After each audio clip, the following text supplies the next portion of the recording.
ఆషాఢ మాసం ముగింపు సందర్భంగా శోభయమానంగా గ్రామదేవత గంగన్నమ్మ తల్లికి ప్రత్యేక పూజలు. ఈ రోజు ఆషాఢ మాస చివరి రోజు సందర్భంగా రామచంద్రపురం గ్రామంలో ప్రత్యేకంగా పసుపు నీళ్ల పూజా కార్యక్రమం నిర్వహించారు. గ్రామదేవత గంగన్నమ్మ గుడిలో జరిగిన ఈ కార్యక్రమంలో గ్రామంలోని ఆడవాళ్లు తమ ఇళ్ల వద్ద నుంచి యాప మండలతో బిందెలతో పసుపు నీళ్లు తీసుకొచ్చి గంగమ్మ తల్లికి నైవేద్యంగా సమర్పించారు. ఈ సందర్భంగా కోదండ రామాలయం గర్భగుడిలోని సీతమ్మ వారికి ఉపాలయమైన శ్రీ కనకదుర్గమ్మ అమ్మవారికి మరియు గ్రామదేవత గంగన్నమ్మ తల్లికి ఆషాఢ మాసం సందర్భంగా సారి సమర్పణ చేయడం జరిగింది.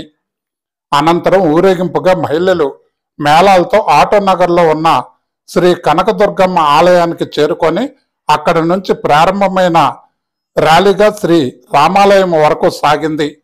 అక్కడ అమ్మవార్లకు శారీలు సమర్పించి భక్తులకు తీర్థ ప్రసాదాలు పంపిణీ చేశారు. అనంతరం లలిత సహస్రనామ పారాయణం కార్యక్రమం భక్తి శ్రద్ధలతో కొనసాగించారు. ఈ కార్యక్రమాన్ని శ్రీ కోదండ రామాలయ అభివృద్ధి కమిటీ ఆధ్వర్యంలో ఘనంగా నిర్వహించారు.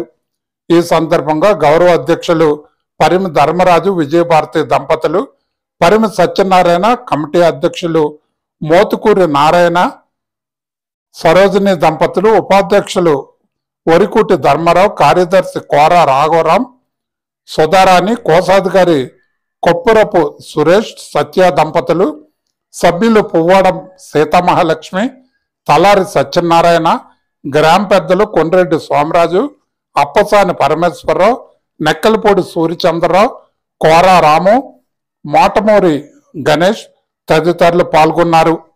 పట్టణ వ్యాప్తంగా పెద్ద సంఖ్యలో మహిళలు భక్తి శ్రద్ధలతో ఈ కార్యక్రమంలో పాల్గొనడం విశేషం.